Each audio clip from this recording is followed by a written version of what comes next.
Seconde Guerre mondiale a été abondamment filmée en couleur, essentiellement par des Américains.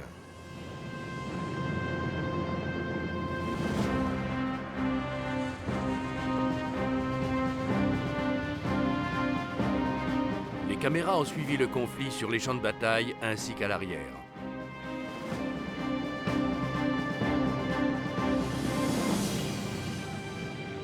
Pendant 60 ans, la plupart de ces films ont été oubliés dans des greniers, archivés, voire jetés.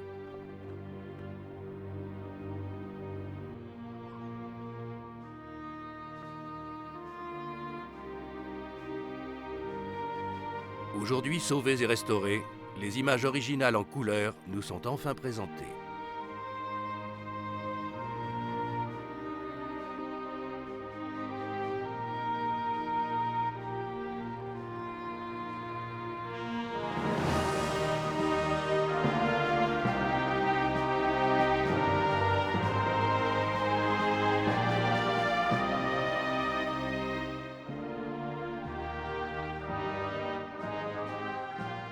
Les champs de bataille, 1942-1944.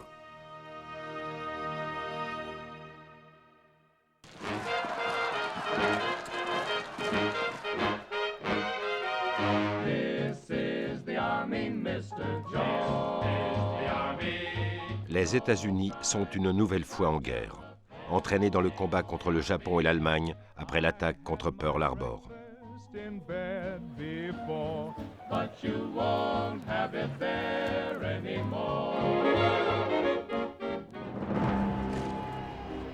Les Américains ne sont pas prêts pour la guerre. Mais les pays d'Europe et d'Asie sous occupation comptent sur les troupes des États-Unis pour les aider à recouvrer leur liberté. Désormais, il incombe à cette nation hétérogène et parfois divisée de former une armée suffisamment forte et puissante pour libérer des millions de personnes. Plus de 3 millions d'Américains sont incorporés dans les forces armées en 1942. Nombreux sont inaptes au service. La vie militaire améliore leur existence. Les dentistes de l'armée arrachent 15 millions de dents carriées. Les opticiens fournissent 2 millions de paires de lunettes. 1 million de recrues apprennent à lire et à écrire. Ceux qui le peuvent écrivent régulièrement chez eux. Harold Clark à sa mère. Chère Blanche, eh bien me voilà dans l'armée et dans de sales draps. Je n'aime pas cette situation et elle ne m'aime pas non plus. Tout est donc pour le mieux. Larry Kane écrit à sa femme Grace à New York depuis sa caserne sur la côte ouest. Ma chère Gracie, lis seulement cette adresse et pleure. Difficile d'être plus loin de toi dans ce pays. Les chances de se voir avant très longtemps sont très faibles. Je t'en prie, ne te fais pas de soucis pour moi. Avec tout mon amour, Larry.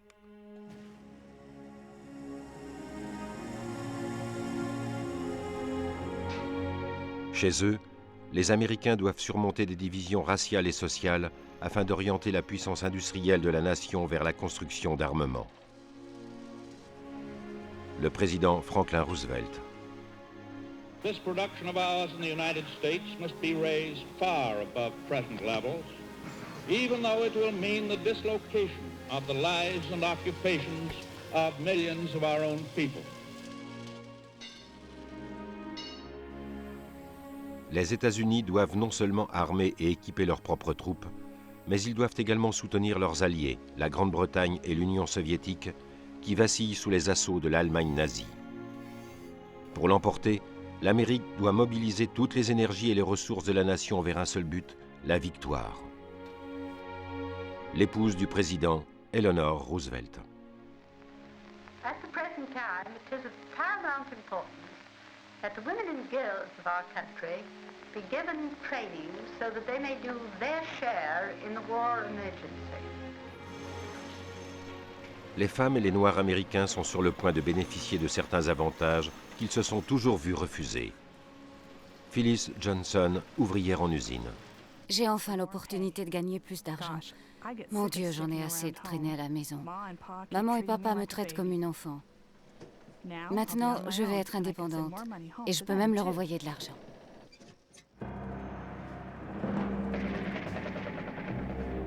Dans les 3 années qui suivent, 16 millions d'hommes suivront un entraînement militaire. Kit Winston écrit à sa femme. Aujourd'hui, nous apprenons à nous servir d'une baïonnette et d'une grenade. Mon Dieu, tu me vois enfoncer une baïonnette dans le ventre d'un homme? Mais ils nous disent et ils nous répètent sans cesse que eux n'hésiteront pas.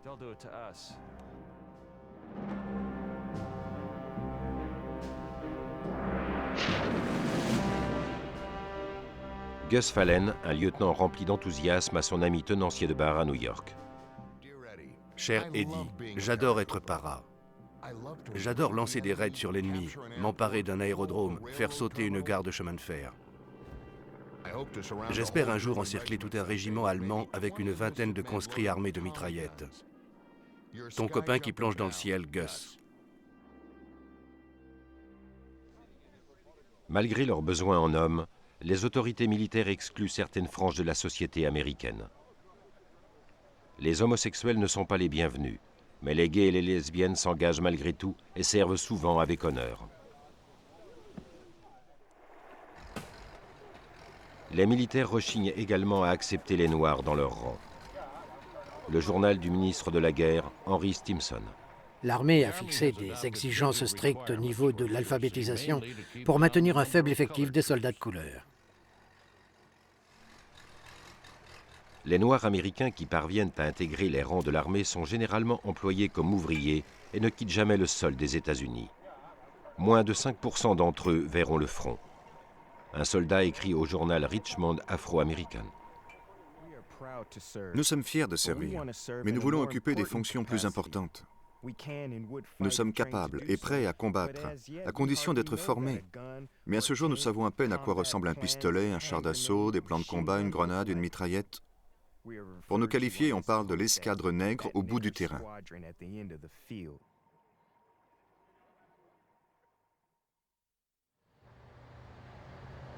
Sunday, April 19th. This Sunday has been a day of many developments on many war fronts. In the fighting in the Philippines, outnumbered American and Filipino forces are still resisting the Japanese invaders on the islands of Cebu and Panay. La guerre dans le Pacifique nourrit la haine raciale aux États-Unis. Pour certains Américains, le patriotisme se définit par la race. Bert Miller, procureur général de l'Idaho. Nous voulons que ce pays demeure un pays de blancs. Tous les Japonais doivent être placés en camp de concentration.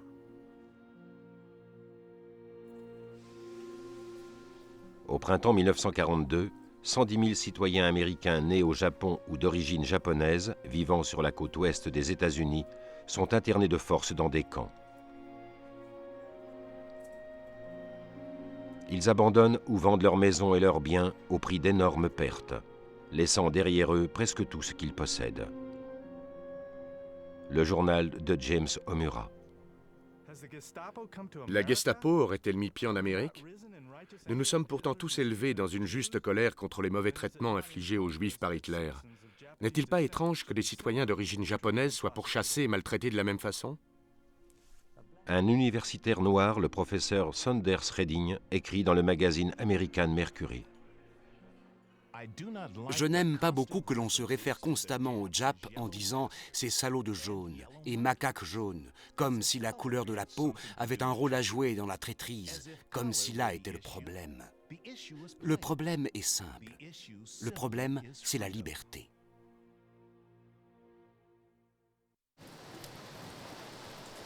Octobre 1942. L'Amérique prépare son premier assaut sur l'Empire hitlérien. Les préparatifs de l'opération Torche, un débarquement allié en Afrique du Nord, montrent une armée et une marine désorganisées et mal entraînées. Lors d'une répétition du débarquement, des embarcations et des soldats se retrouvent éparpillés sur la côte est des États-Unis à des kilomètres de la cible. Le major général Ernie Harmon. S'ils ne parviennent pas à atteindre leur cible dans la tranquillité de la baie de Chesapeake, comment vont-ils trouver un objectif dans l'obscurité, sur un rivage étranger et dans des conditions de guerre?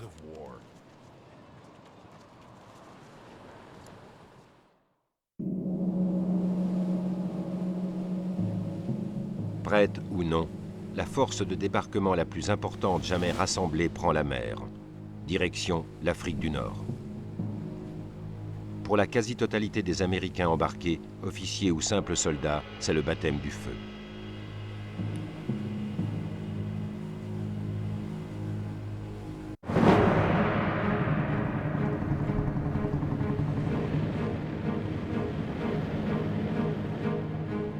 « 8 novembre 1942. Sous le commandement des Britanniques et des Américains, les troupes alliées débarquent aux abords de Casablanca ainsi qu'en Algérie. Les débarquements américains sont anarchiques et désorganisés. De nombreux soldats atteignent la plage après le lever du jour avec des heures de retard dans la ligne de mire des forces de défense. Le lieutenant Robert Lewin écrit à sa mère. La journée du débarquement a été plutôt palpitante. Mon bateau s'est perdu. Nous touchons finalement la plage et que découvrons-nous? Tous ceux qui avaient débarqué avant nous étaient là à fumer et à rigoler. Ils n'avaient rencontré aucune résistance sur la plage. Puis c'est parti. Les fusils crépitaient, des fragments d'obus sifflaient autour de nous. Nous avons plongé dans des trous. J'étais couvert de bouse de chameau.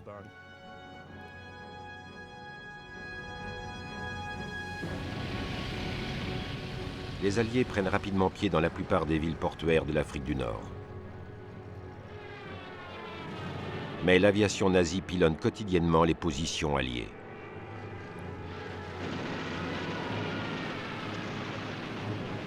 Eugenia Rutkowski, infirmière dans l'armée américaine. Nous avons débarqué. Nous étions logés sous de grandes tentes dans un campement. Soudain, ce fut l'enfer.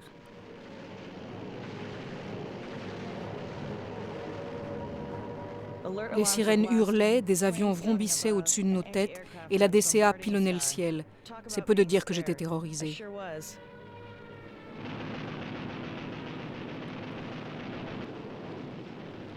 Une voix à l'accent britannique m'a guidée jusqu'à un bunker. On m'a offert une chaise et un verre de vin. J'avais besoin de ce verre de vin. Je ne pouvais pas croire que c'était ça, la guerre.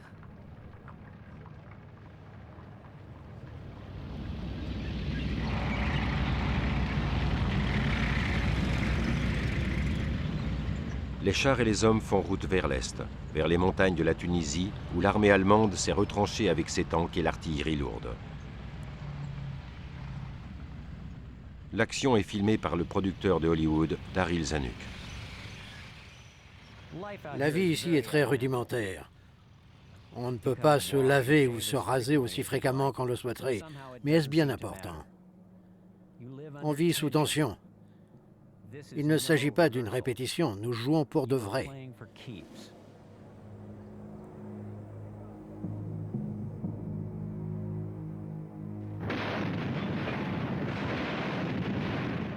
Une bataille moderne est bien loin de ce que la plupart des gens s'imaginent. En fait, il n'y a pas de ligne de front, l'action est fluide. L'une de nos propres colonnes peut percer vers l'avant, alors qu'à quelques kilomètres de là, restent quelques poches ennemies sur nos arrières.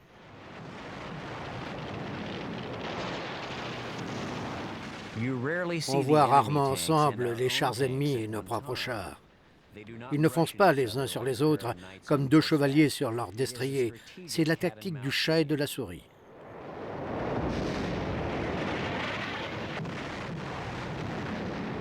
L'avance alliée s'embourbe dans les montagnes de Tunisie.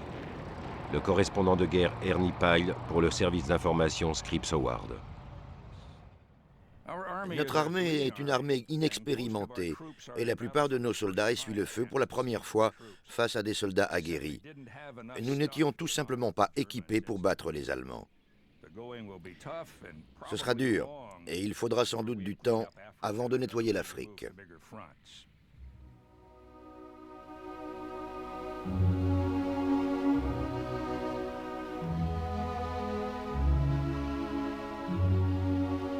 Eric Golub à sa femme à Brooklyn. Tu me parles d'un programme sur Beethoven que tu as écouté. Peut-être le concerto pour piano numéro 5. C'est mon préféré. Je ne sais pas ce que je donnerais pour pouvoir l'écouter. Tu serais surprise de découvrir à quel point ce genre de choses peut vous manquer.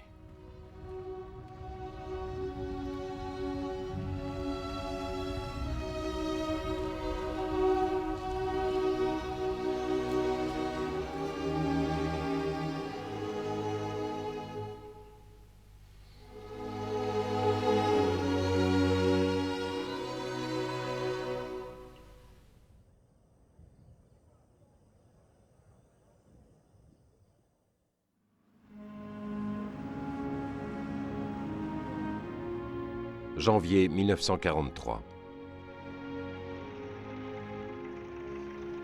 Le président Roosevelt se rend en Afrique du Nord, dans Casablanca libérée pour une réunion des hauts commandements américains et britanniques.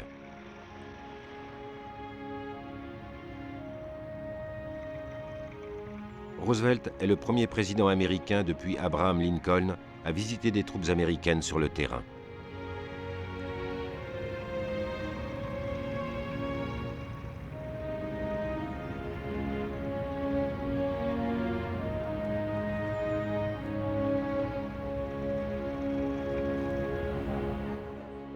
La Grande-Bretagne et les États-Unis ont beau être alliés, les deux pays ont des stratégies différentes pour mener la guerre.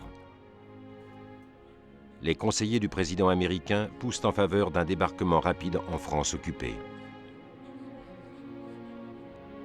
Le Britannique Winston Churchill veut commencer par défaire Mussolini, l'allié de Hitler. Churchill l'emporte. Mais c'est à Casablanca que Roosevelt définit pour la première fois les objectifs de guerre de l'Amérique. La reddition inconditionnelle de l'Allemagne, de l'Italie et du Japon. Il l'annoncera au Congrès par la suite. We mean no harm to the common people of the Axis nations, but we do mean to impose punishment and retribution in full upon their guilty, barbaric leaders.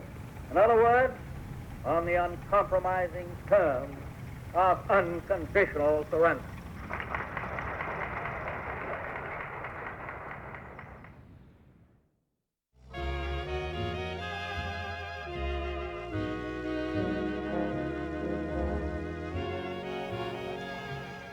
Chez eux, les Américains sont confrontés au rationnement et aux restrictions.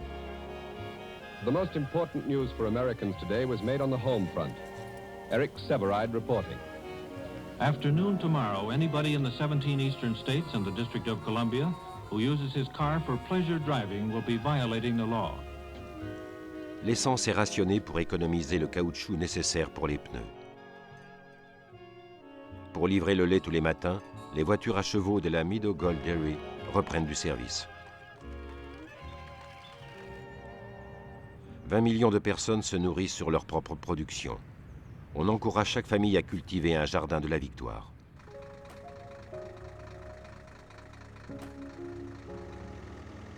Il faut nourrir les 8 millions de bouches de l'armée chaque jour, et les États-Unis envoient des millions de tonnes de vivres à la Grande-Bretagne et à l'Union soviétique.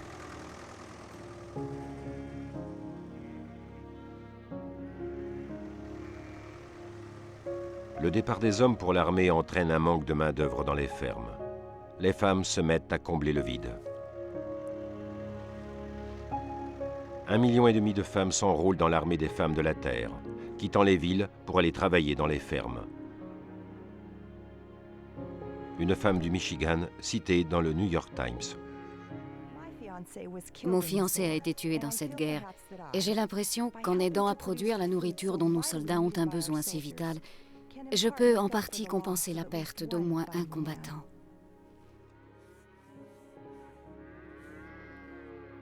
Leslie Tresham. C'est avec un sentiment de fierté et de doute que j'ai attaqué ma première journée d'auxiliaire à la ferme. Lorsque le dernier épi de maïs a été sorti du camion, je me suis sentie tellement soulagée. Quand j'ai basculé la benne vide près de la moissonneuse, le fermier a crié « Des problèmes ?» J'ai menti « Pas du tout, c'est facile !» Je suis fatiguée, mais nos garçons aussi dans leurs abris sont fatigués.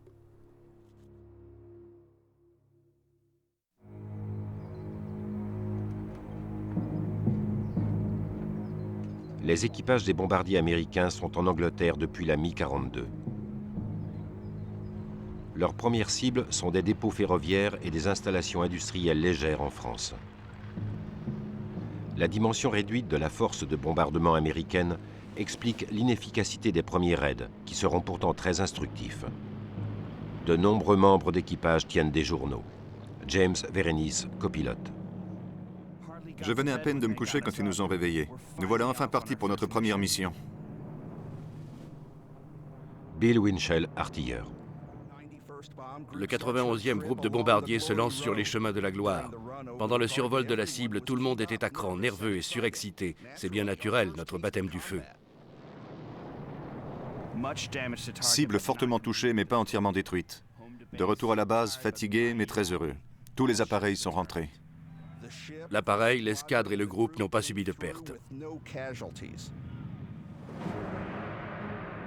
Après la mission suivante, le comportement des hommes change. James Verenis, copilote.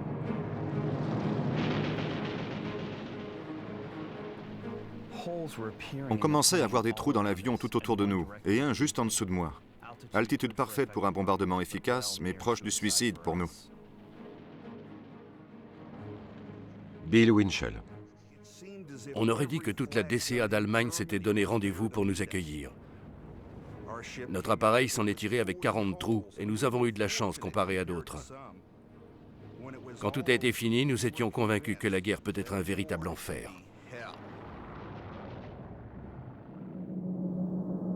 Au cours de l'hiver 1942, un quart des membres de tous les équipages de la 8e Force aérienne des États-Unis sont gravement blessés, faits prisonniers ou tués.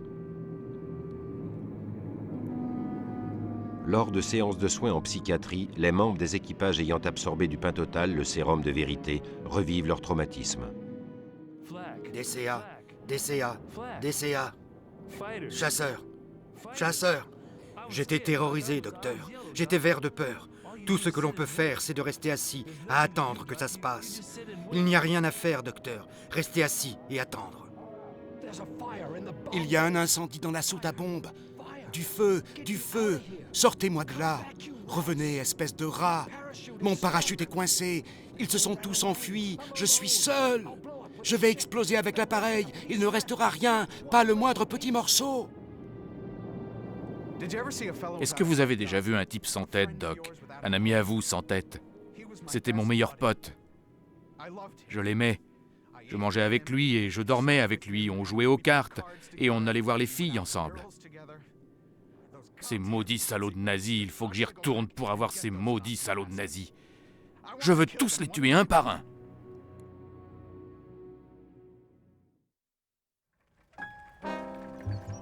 L'amour et le désir aident à surmonter les périls de la guerre. Martin Bischoff a ses parents dans le Colorado. L'autre nuit, j'ai dû aider à la censure du courrier des conscrits. Mon Dieu, qu'est-ce qu'ils ne vont pas écrire, ces garçons. L'un des gars écrit à une fille de Londres pour lui dire combien il l'aime. Et sa lettre suivante, que j'ai ouverte, était adressée à sa femme. Un autre écrit à 3 filles en disant à chacune combien il l'aime. J'ai bien ri. Tout le monde ne partage pas cette façon de voir. L'aumônier Friss écrit à ses supérieurs ecclésiastiques. Les soldats n'ont plus aucune retenue dans les lieux publics où ils s'adonnent à l'amour, ou devrais-je dire à la luxure. Ils m'ont avoué que s'ils ont envoyé promener toute forme de bienséance, c'est qu'ils sont loin de chez eux et qu'ici, personne ne les connaît.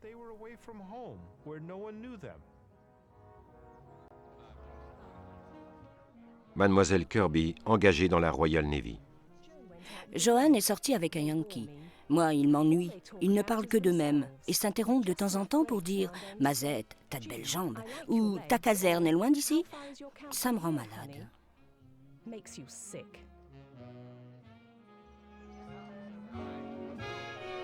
Mais nombre de soldats confrontés à une mort possible veulent une assurance pour l'avenir.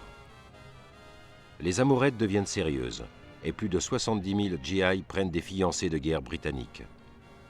Restés aux États-Unis, les Américaines craignent de perdre leur mari sous les balles allemandes ou dans les bras des beautés britanniques.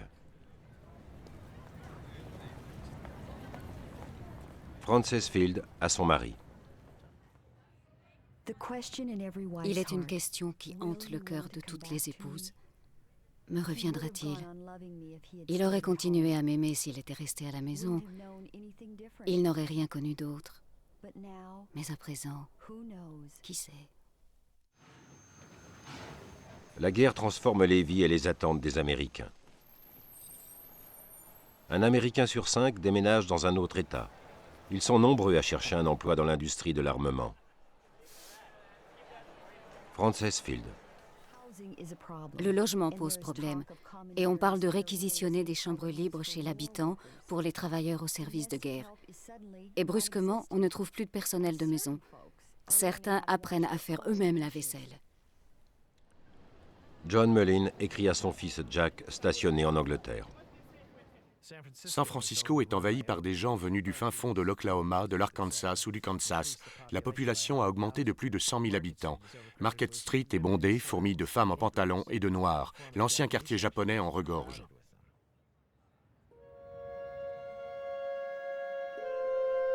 Les Américains d'origine japonaise qui vivaient sur la côte ouest sont enfermés dans des camps d'internement depuis plus d'1 an maintenant. Fumi Kagawa écrit de Earth Mountain, Wyoming, à ses amis de Mountain View, en Californie.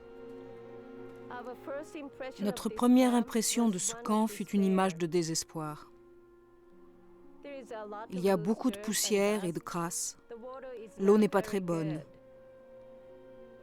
Pour avoir chaud et être bien, il faudrait rester au lit toute la journée.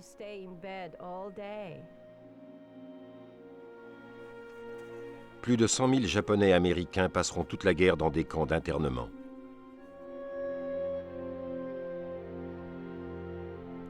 Velma Berryman, une infirmière blanche qui travaille à Earth Mountain, observe les infirmières japonaises qui l'entourent avec suspicion. Elle écrit à son futur mari.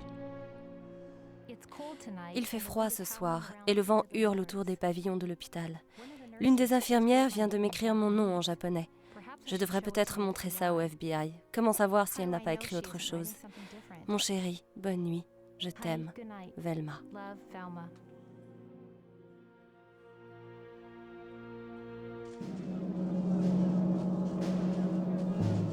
Furieux d'être considérés comme des traîtres, 12 000 jeunes hommes se portent volontaires pour se battre dans le 442e régiment d'infanterie, composé uniquement de Japonais américains. Certains s'enrôlent directement depuis les camps d'internement. Un volontaire écrit. Je suis japonais de par mes ancêtres, mais par ma naissance et selon le droit du sol, je suis américain. Pourtant, certains m'appellent le Jap. Pourquoi les Américains ne peuvent-ils nous considérer comme de véritables Américains comme eux? Pourquoi faut-il qu'ils aient ces épouvantables préjugés de race? Pendant la Première Guerre mondiale, les Américains d'origine allemande se sont battus contre l'Allemagne. Pour prouver sa loyauté, le 442e préférerait se battre contre les Japs plutôt que contre les Allemands.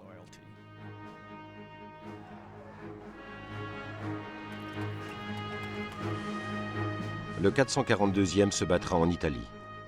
Plus de 18 000 médailles personnelles seront décernées au régiment. C'est l'unité la plus décorée de l'histoire militaire américaine. Aux États-Unis, la main-d'œuvre a changé de visage. Un contremaître de chantier naval. Vous voyez ces filles qui conduisent un pont roulant de 40 tonnes?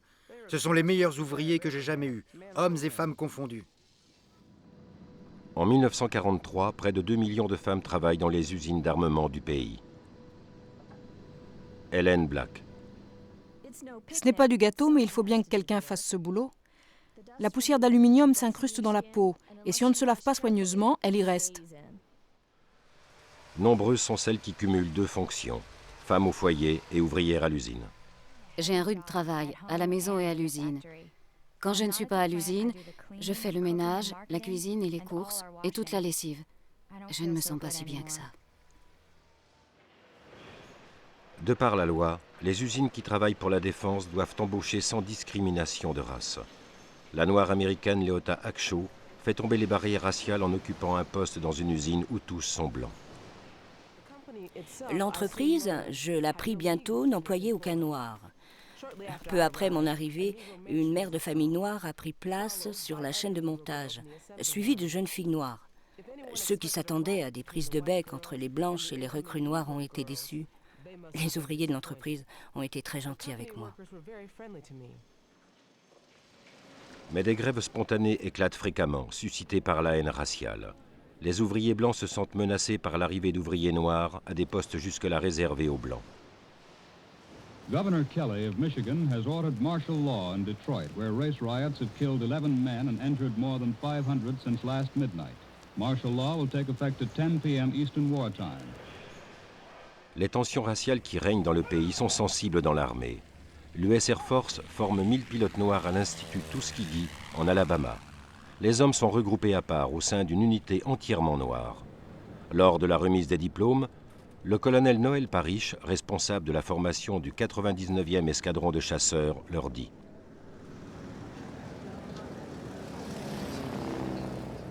Vous êtes à présent des combattants. Vous êtes des nôtres. Votre avenir en tant que soldat dépend de votre détermination à démentir ceux qui voudraient vous voir échouer. D'abord mis à l'écart par les pilotes blancs, les aviateurs de Tuskegee finissent par être affectés à l'escorte des bombardiers dans des raids sur la Sicile, l'Italie et l'Allemagne. Ces chasseurs n'ont pas perdu un seul des bombardiers qu'ils escortaient. Mais la plupart des Noirs américains sont toujours relégués à des tâches subalternes. Le soldat Bert Barbero écrit du camp de Berkeley au Texas. Ça m'a fait un choc de découvrir un panneau dans les latrines. Une section est réservée aux Noirs, l'autre étant partagée par les prisonniers allemands et les soldats blancs. Franchement, c'est démoralisant. J'ai eu l'impression ici que l'on place le tyran au-dessus du libérateur. Un officier noir écrit. Les hommes de ma race se tournent naturellement vers moi en tant qu'officier pour leur expliquer les motivations et la politique du gouvernement. Que puis-je leur répondre? Dois-je admettre devant eux que nous nous battons pour les idéaux d'un pays et d'un peuple étranger, alors que l'Amérique ignore ses idéaux chez elle? Mai 1943. The North African campaign is finished and the Allies have won a great victory.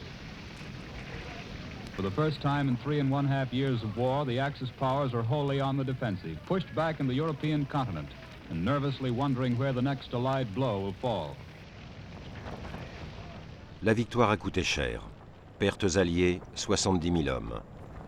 Pertes allemandes et italiennes, 75 000. 250 000 soldats allemands et italiens sont faits prisonniers. Le reporter Ernie Pyle. Je n'ai plus aucun doute sur notre victoire future. Malgré les grèves, les dissensions et la confusion qui règnent chez nous, l'Amérique produit, et personne ne peut le nier. Il semblerait qu'il faille environ 2 ans à un pays comme l'Amérique pour être pleinement engagé dans une guerre. Nous avons changé. Nous sommes désormais une nation en guerre.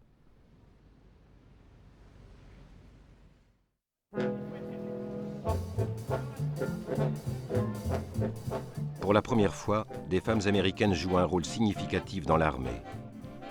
350 000 femmes servent dans toutes les branches militaires.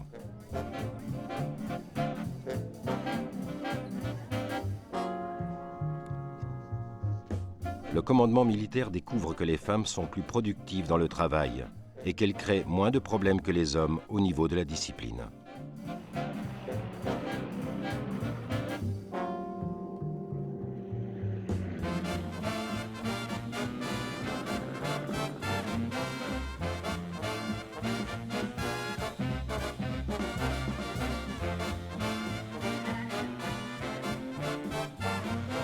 Certaines femmes craignent de perdre leur liberté et les privilèges nouvellement acquis après la guerre quand reviendront leur mari, leur fils ou leurs frères. La journaliste Suzanne Anthony. Après cette guerre, ce sera exactement comme après la dernière. Toujours la même rengaine. Pas de travail, pas d'argent, pas d'avenir. Pourquoi devrais-je quitter ma maison, suivre une formation pour un travail? Pour être mise dehors dès que la guerre sera terminée?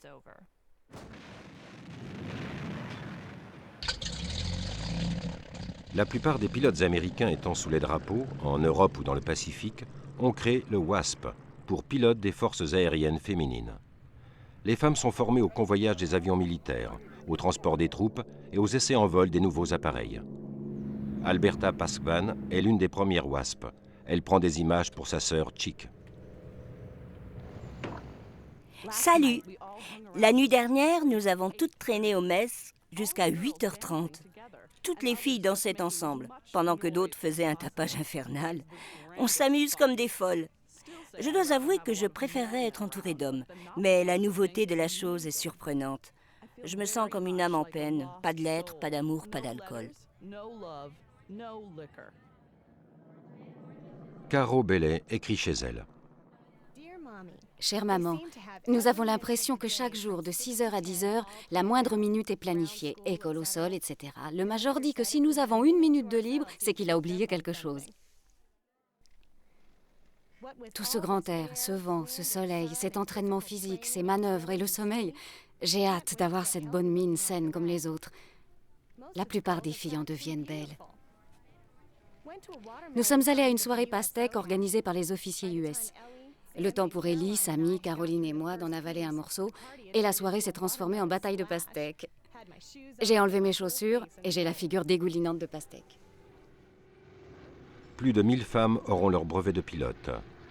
Alberta Paskvan. Si je suis enthousiaste à l'idée de voler, est-ce si merveilleux que ça? En fait, c'est l'avion qui m'a porté plus que je ne l'ai piloté, mais même ça, c'est un plaisir. Marion Stejman. Ma chère maman, les dieux doivent m'envier. C'est trop beau pour être vrai. Mon Dieu, j'adore ça. Franchement, maman, on n'a pas vécu tant qu'on n'est pas monté là-haut, dans les airs, toute seule, juste toi et ce merveilleux appareil qui ronronne à tes ordres. Je suis là et je chante à tue-tête en montant à 1200 mètres. Prendre des cibles en remorque sur lesquelles on tire avec de vraies munitions et tester les avions en vol, c'est dangereux. 38 wasps trouveront la mort sous les drapeaux.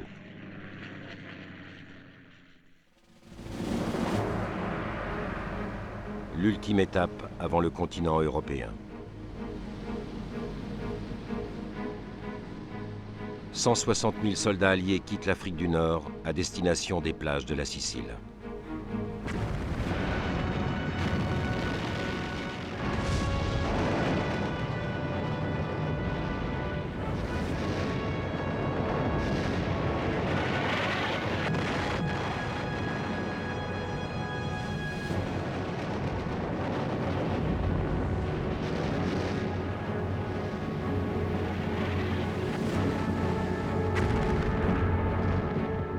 Le lieutenant Randall Harris écrit à son ami Benjamin Thompson de l'US Air Force. Cher Benji, j'étais dans la première vague à atteindre la plage.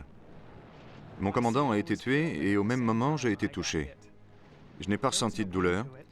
Je me disais que si j'étais gravement blessé, je sentirais mes chaussures se remplir de sang.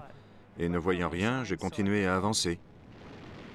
Puis j'ai regardé et j'ai été surpris de voir un gros tas d'intestins qui sortait à 5 cm de mon sexe à peu près. Alors j'ai aspergé tout ça de sulfamide, pris des pilules et je me suis fait un pansement. En 38 jours, la Sicile est nettoyée. 60 000 soldats allemands sont repoussés sur la péninsule italienne au prix de 31 000 vies alliées. Alors que l'armée s'apprête à envahir l'Italie, notre parachutiste Gus Fallen, au début si enthousiaste, écrit toujours à son copain barman. Tu vois, vieille branche, cela fait à peine un mois que nous sommes en Sicile et j'en ai plein les bottes. Je n'ai pas envie d'être un héros, je ne veux pas de médaille.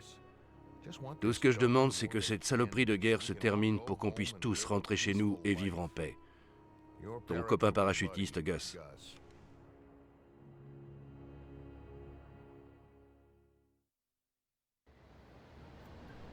Au cours de l'été 1943, Jan Karski, un envoyé du gouvernement polonais en exil, arrive à Washington.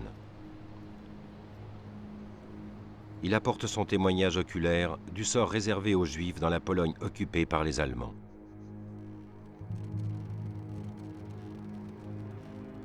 À l'intérieur du ghetto de Varsovie, la propagande allemande tourne un film en couleur.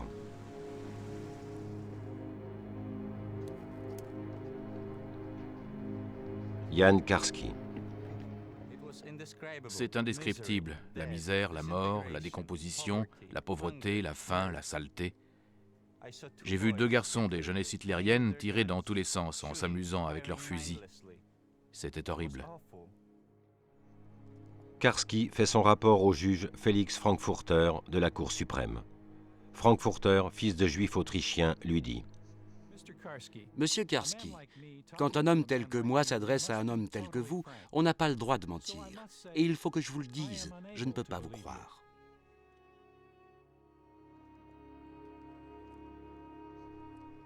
Karski s'adresse au président Roosevelt. Plus d'1 800 000 Juifs ont été assassinés dans mon pays.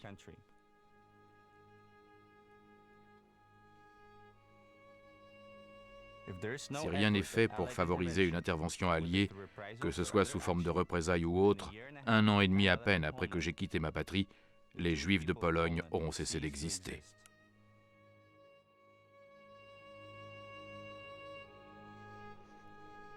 À la fin de la guerre, 90% des Juifs de Pologne, plus de 3 millions de personnes, auront été assassinés.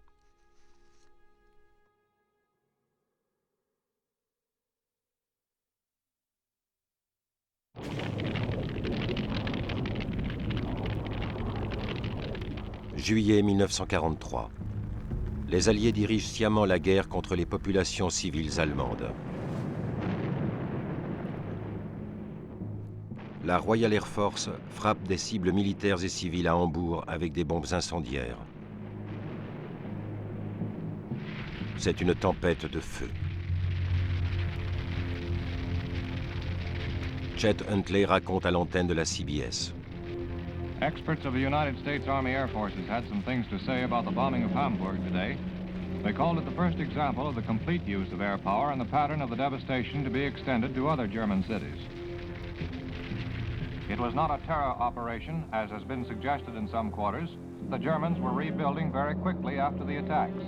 To prevent that at Hamburg, the homes of the workers, the stores, the buildings, even the very streets had to be demolished.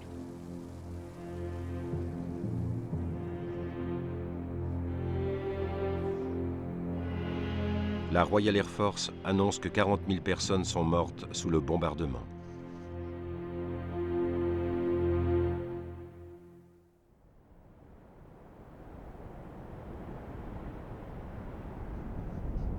En Europe de l'Est, les paysans de Yougoslavie et d'Albanie supportent difficilement l'occupation fasciste.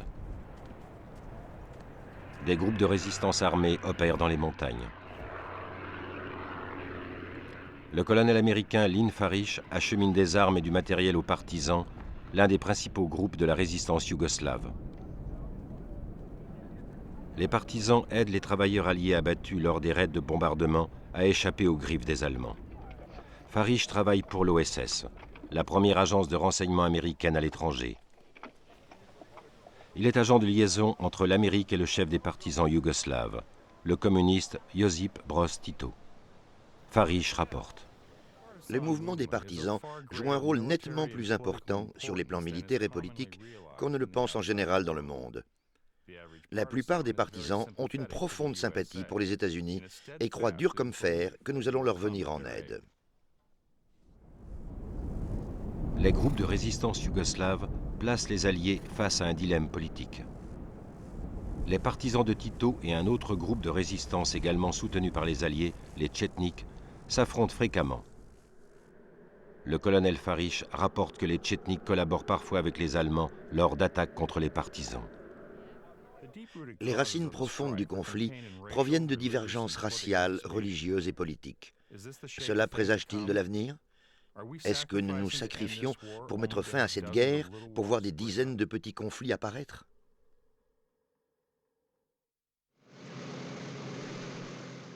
Février 1944. Les Alliés ont décidé d'anéantir l'industrie aéronautique allemande et la Luftwaffe avant que ne débute le débarquement.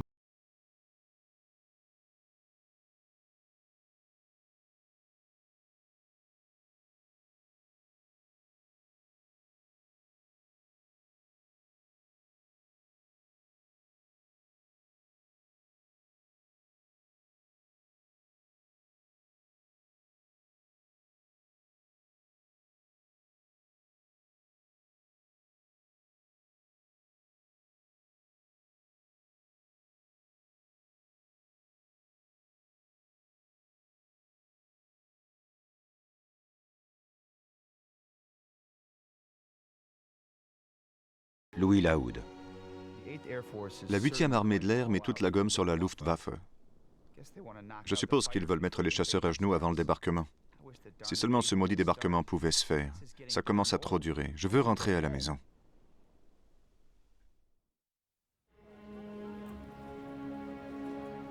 La Grande-Bretagne est devenue une île forteresse. 2 millions de soldats alliés sont prêts et attendent. Larry Kane.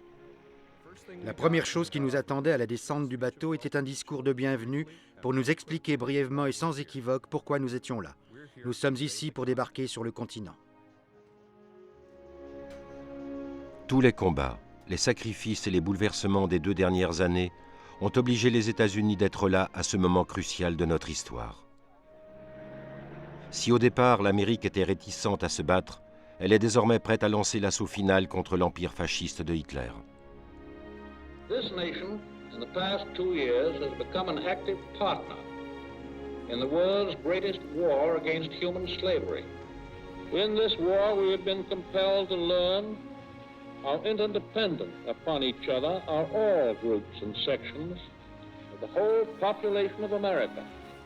There is only one front. When we speak of our total effort, we speak of the factory and the field and the mine, as well as the battlefield.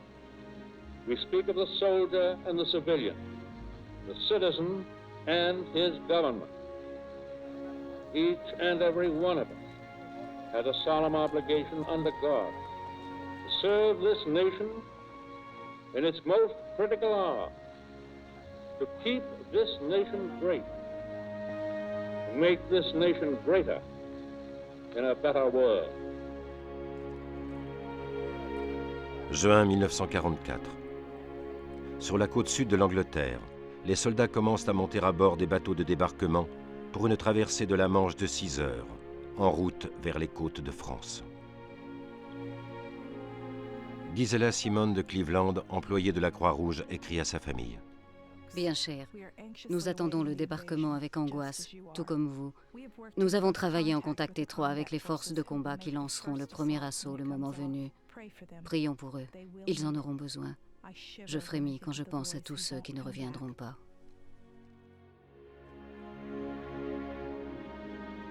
Juste avant d'embarquer, le lieutenant Tracy Sugarman griffonne un mot à sa femme June. J'espère que tu recevras ce mot. Ce sera le dernier avant longtemps. Ne t'inquiète pas, je suis prêt à toute éventualité. C'est à toi que je dois ce rare sentiment de paix, June. Au revoir, mon ange.